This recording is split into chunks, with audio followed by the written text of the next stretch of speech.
genes Hox diferentes, todo esto está estudiado, cómo las células que se posicionan en un lado se van a diferenciar ya de las otras, porque acá están trabajando señales totalmente distintas, ¿sí?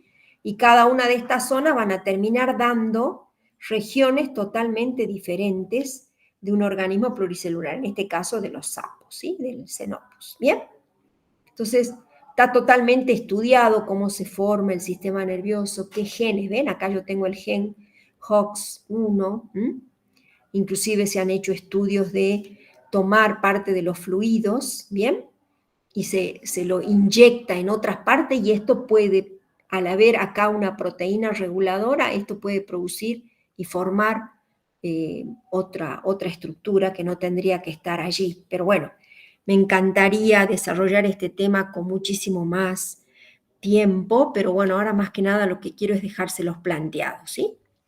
Bien, entonces nosotros ya tenemos, ¿no es cierto?, nuestro bebé, o nosotros hemos ido siendo un bebé, y ese bebé crece, y tiene que mantener justamente, sus células se tienen que dividir, ya están marcadas, ya tienen silenciados los genes y tienen activados los genes exclusivos para el estado diferenciado. Entonces ese bebé tiene que crecer, no solamente tiene que crecer, sabemos que crece todo por mitosis, ¿bien?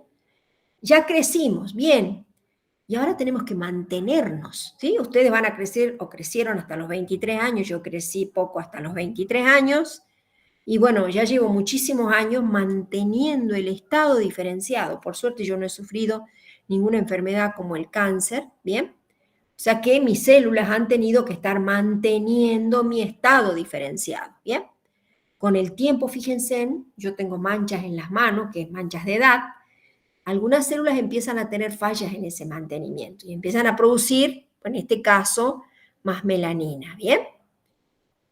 Pero vamos a ustedes que son jóvenes y los sanos. Ustedes tienen que mantener permanentemente, se están manteniendo esas células, o sea, la piel tiene que seguir siendo piel, el músculo tiene que seguir siendo músculo. Veamos qué sucede en cada una de estas células que ya adquirió el estado diferenciado. ¿Bien? Como les decía, en el individuo humano que completó su desarrollo, se han descubierto que tenemos aproximadamente 200 tipos celulares diferentes. Estos 200 tipos celulares forman lo que decimos una sociedad celular de células especializadas.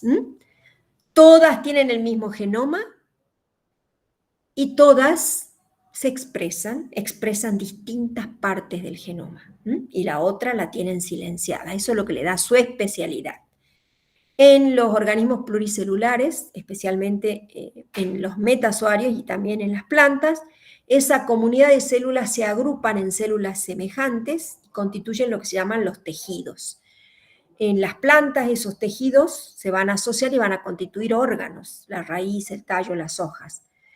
En nosotros, los metazoarios, especialmente los que hemos alcanzado el nivel de sistemas, de órganos, de sistemas, constituyen órganos, esos órganos se asocian y constituyen sistemas que van a desarrollar, tienen células especializadas que van a cumplir funciones especializadas. Mi estómago se encarga de digerir, mi cerebro de coordinar, pensar y emitir un montón de señales, mis músculos de moverse y así sucesivamente. Pero si yo miro en términos celulares, son células especializadas que tienen su genoma restringido a la expresión de determinados genes, los demás, nuevamente, silenciados, ¿bien? Ese estado diferenciado, ¿no es cierto?, se va a mantener. Las células no son eternas, cumplen un ciclo de nacimiento, de vida y de muerte.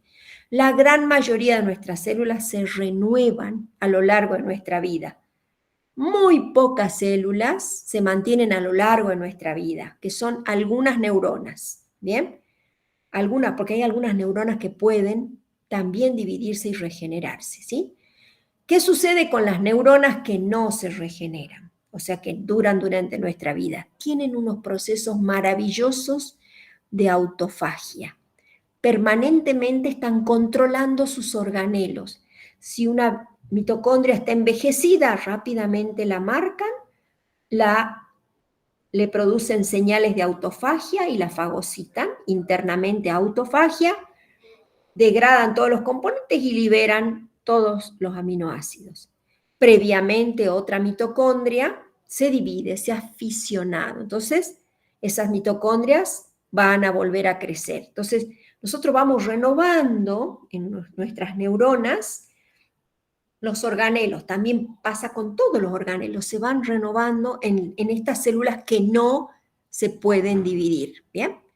Pero el resto, la gran mayoría, cumple este ciclo de nacimiento, vida y muerte, ¿bien? Ahora, estas células, ¿qué es lo que le va a suceder? No van a retrotraerse al estado de cigoto, vuelvo a insistir, sino que como ya tienen marcas de memoria celular, lo que van a hacer es, cuando reciban la señal de que hay que renovar la célula, se van a dividir y se van a dividir y van a dar origen directamente a una célula diferenciada.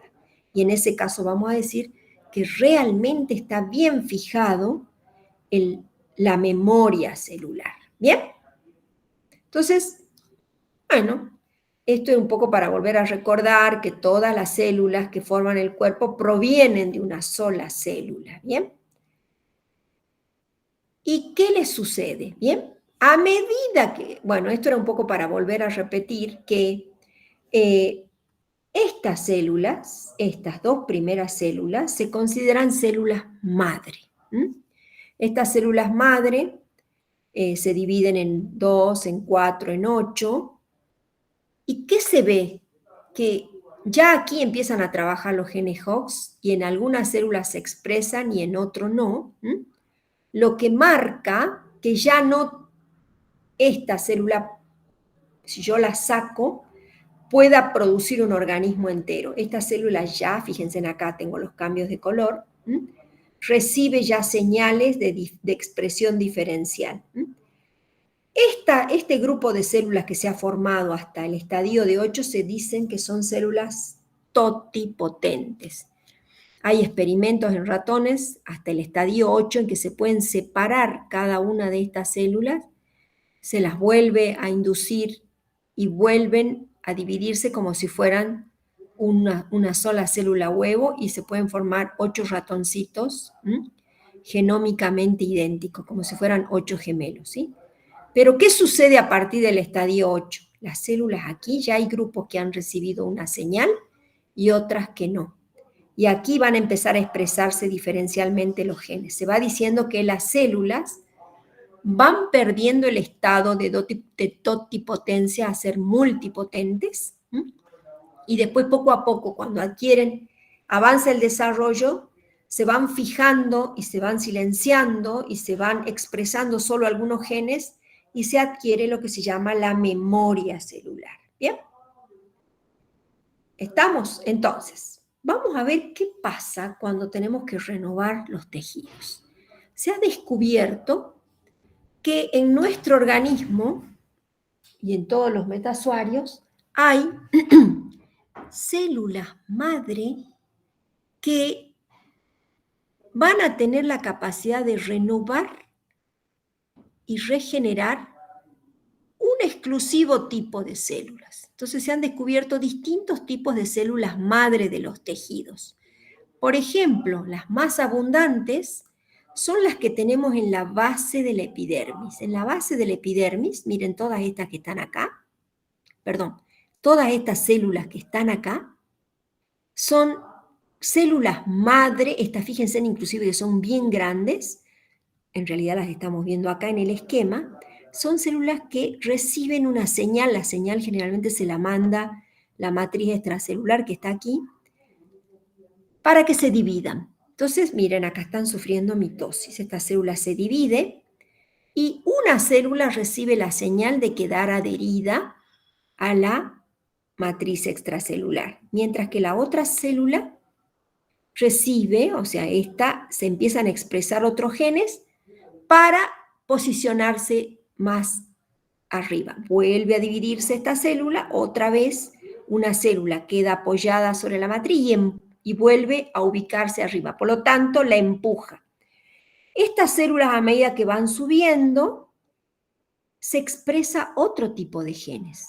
Por ejemplo, en este caso se va a expresar que empiecen a sintetizar una cantidad enorme de queratina, filamentos intermedios. Esos filamentos intermedios van a llenar tanto la célula que esta va a terminar recibiendo un programa de muerte celular.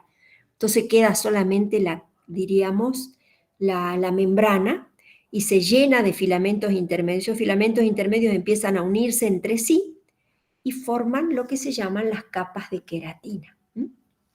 Entonces, nuestra piel se renueva permanentemente cada 28 días. Las células que están aquí abajo terminan estando aquí arriba y después las terminamos liberando.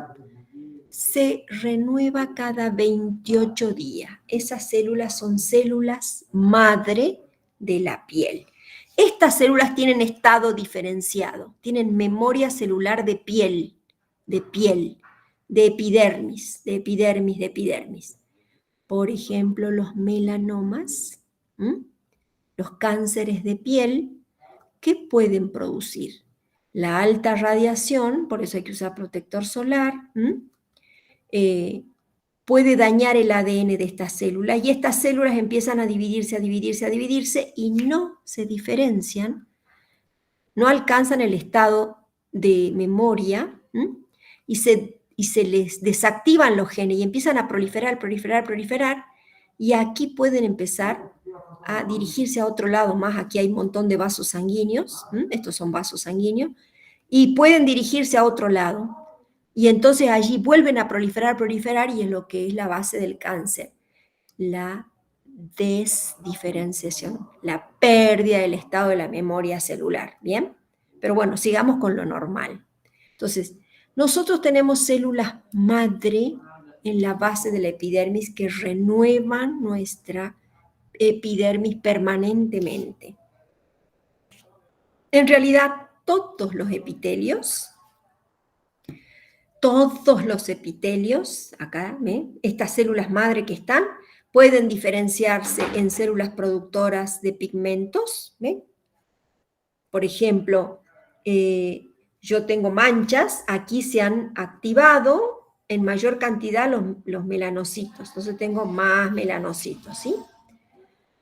Estas células madre, por ejemplo, van a recibir señales que también van a emitir señales para que prolifere aquí los fibroblastos y entonces van a producir mayor cantidad de matriz, ¿bien?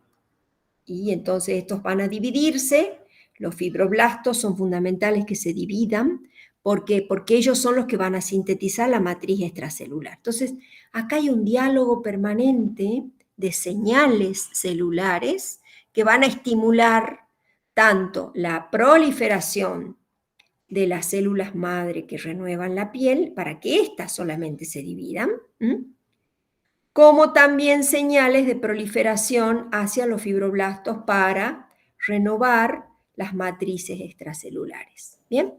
Por ejemplo, un fenómeno, no sé si alguno es mamá, ha sido mamá. Nosotras, las mujeres, tenemos nuestras glándulas mamarias. Una glándula mamaria de una mujer tiene todos estos canales, que son los conductos, llenos de bolsitas pequeñas, que son justamente las glándulas que van a producir aquí adentro. Están todas en sus paredes, están estas células, que son células productoras de leche. Si nosotros no estamos embarazadas, las glándulas mamarias tienen los conductos y están todos los grupitos de células aquí. Y todo lo demás es grasa. Pero ¿qué pasa cuando una mujer se embaraza? Va a empezar a recibir señales y estas señales, ¿qué van a hacer? Que en la base hay células madre de las glándulas mamarias. Estas células empiezan a dividirse.